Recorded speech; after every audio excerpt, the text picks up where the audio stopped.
Hi, welcome back to Reading the Bible in a Year. Today is day 29, and we are reading Job chapter 35, 36, and 37. Job chapter 35. Then Elihu continued saying, "Do you think it is just when you say, 'I am righteous before God'? For you ask, 'What does it profit you, and what benefits come to me if I do not sin?' I will answer you and your friends with you. Look at the heavens and see. Gaze at the clouds high above you. If you sin, how does it affect God? If you multiply your transgressions, what does it do to him? If you are righteous, what do you give him? Or what does he receive from your hand? Your wickedness affects a person like yourself, and your righteousness a son of man. People cry out because of severe oppression. They shout for help because of the power of the mighty. But no one asks, 'Where is God, my Maker, who provides us with songs in the night, who gives us more understanding than the animals of the earth, and makes us wiser than the birds of the sky?' There they cry out, but he does not answer because of the pride of evil people. Indeed, God does not listen to empty cries, and the Almighty does not take note of it. How much less when you complain that you do not see him, that your case is before him, and you are waiting for him. But now, because God's anger does not punish, and he does not pay attention to transgression, Job opens his mouth in vain and multiplies words without knowledge." Job chapter 36. Then Elihu continued saying, "Be patient with me a little longer, and I will inform you, for there is still more to be said on God's behalf. I will get my knowledge from a distant place and ascribe justice to my Maker. Indeed, my words are not false. One who has complete knowledge is with you. Yes, God is mighty, but he despises no one. He understands all things. He does not keep the wicked alive, but he does give justice to the oppressed. He does not withdraw his gaze from the righteous, but he seats them forever with enthroned kings, and they are exalted. If people are bound with chains and trapped by the cords of affliction, God tells them what they have done and how arrogantly they have transgressed.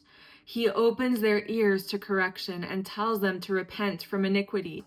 If they listen and serve him, they will end their days in prosperity and their years in happiness. But if they do not listen, they will cross the river of death and die without knowledge. Those who have a godless heart harbor anger. Even when God binds them, they do not cry for help. They die in their youth. Their life ends among male cult prostitutes. God rescues the afflicted by their affliction. He instructs them by their torment. Indeed, he lured you from the jaws of distress to a spacious and unconfined place. Your table was spread with choice food, yet now you are obsessed with the judgment due the wicked. Judgment and justice have seized you. Be careful that no one lures you with riches. Do not let a large ransom lead you astray. Can your wealth or all your physical exertion keep you from distress? Do not long for the night when nations will disappear from their places. Be careful that you do not turn to iniquity, for that is why you have been tested by affliction. Look, God shows himself exalted by his power. Who is a teacher like him? Who has appointed his way for him? And who has declared you have done wrong? Remember that you should praise his work, which people have sung about. All mankind has seen it. People have looked at it from a distance. Yes, God is exalted beyond our knowledge. The number of his years cannot be counted, for he makes water drops evaporate. They distill the rain into its mist, which the clouds pour out and shower abundantly on mankind.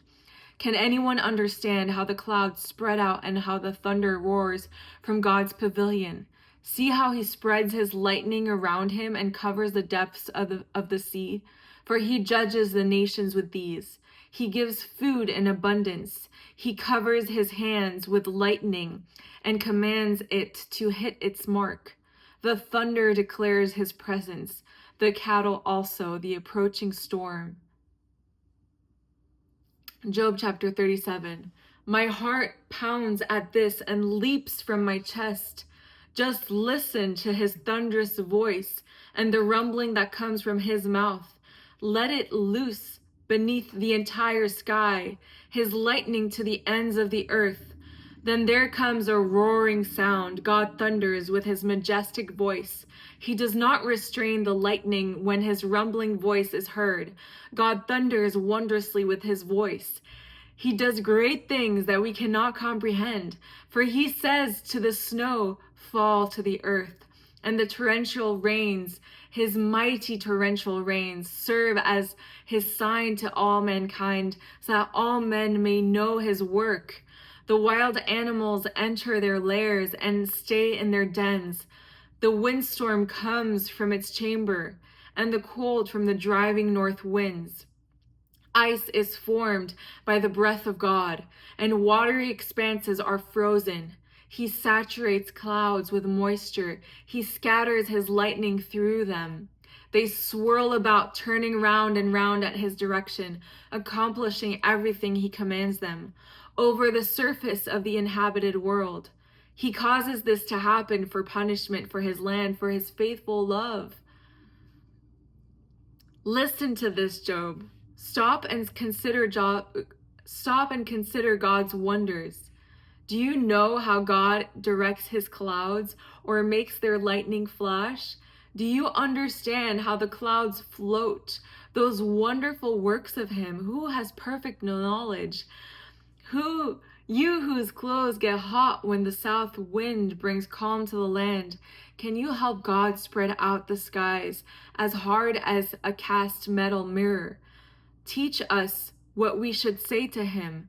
We cannot prepare our case because of our darkness. Should he be told that I want to speak? Can a man speak when he is confused? Now no one can even look at the sun after a wind has swept through and cleared the sky. Out of the north he comes, shrouded in a golden glow. Awesome majesty surrounds him. The Almighty, we cannot reach him. He is exalted in power. He will not violate justice and abundant righteousness. Therefore, men fear him.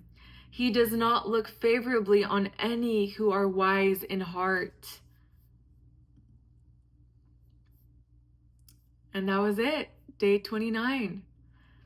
Stay tuned for the ending of Job coming soon in a couple days. All right, I'll see you tomorrow.